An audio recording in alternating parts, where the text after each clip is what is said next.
Did you ever have a friend that appreciated your trying to reform him or change his mind about something? Do you like to have a friend come around and try to reform you? No, you don't. Nobody does. But there are certain things you can do for a friend by example. That's a mighty effective way of doing it. But start in to tell a man where he's wrong, the chances are that he'll have business around the corner. The next time he sees you coming, he'll get on the other side of the street. In your human relations, you can develop a marvelous relationship, but you can't do it by criticizing people, harping upon their faults, because we all have faults. A better thing to do is to talk about a person's virtues and his good qualities. And I have never seen a person yet so lowly that he didn't have some good qualities. And if you'll concentrate upon those good qualities, that person on whom you're concentrating will go out of his way and lean over backwards to make sure that you're not disappointed. One should not hesitate to choose a major aim which may be for the time being out of his reach. For one may always prepare himself to attain pretty much any desired purpose in life. Certainly when I chose as my definite major purpose the organizing and taking to the world of the first practical philosophy of individual achievement, it was way beyond my reach. And what do you think it was that kept me down through 20 years of unproductive effort of research? What do you think it was that kept me striving and struggling in the face of the fact that the majority of people I knew were criticizing me? What do you think it was?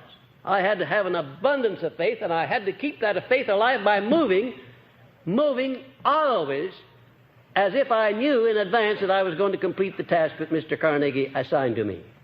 There were times when it looked as if what my friends and relatives were saying about me was absolutely true. And in a sense it was, that I was wasting my time.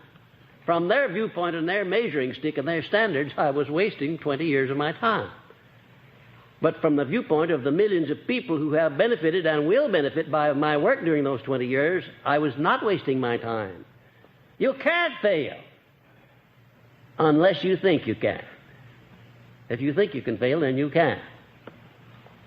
If you stay around me long enough, I'll get you so you're not going to think you can fail. You'll know you're not going to fail. Our greatest demonstration of the universal application of the principle of definiteness of purpose may be seen by observing how nature applies it as follows. And there is a great string of applications, the way nature moves with definiteness of purpose. And ladies and gentlemen, if there is anything in this universe that's definite, it's the laws of nature. They don't deviate. They don't temporize. They don't subside. You can't go around them. You can't avoid them. And however you can, learn their nature and adjust yourself to them and benefit by them. Nobody ever heard of the law of gravitation being suspended, not even for one fraction of a second. It never has been done and never will be. Because nature's whole setup throughout the whole universe, system of universes perhaps, is so definite that everything moves with precision like clockwork.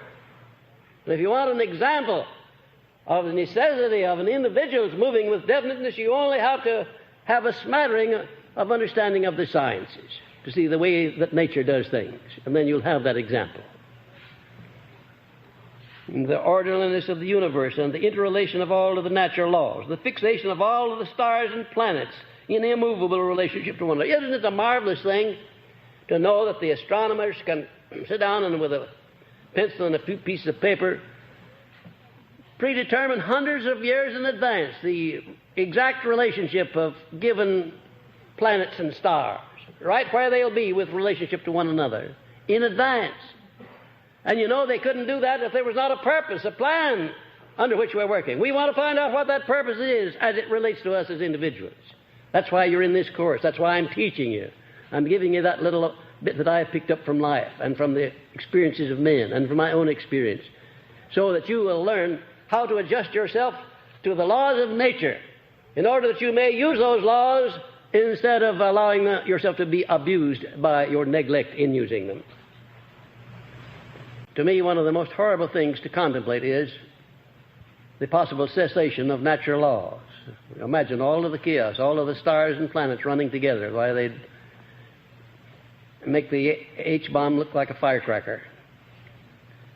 if nature allowed her laws to be suspended. But she doesn't do that. She has very definite laws to go by. And you'll find that if you check these 17 principles, they check perfectly with all of the laws of nature.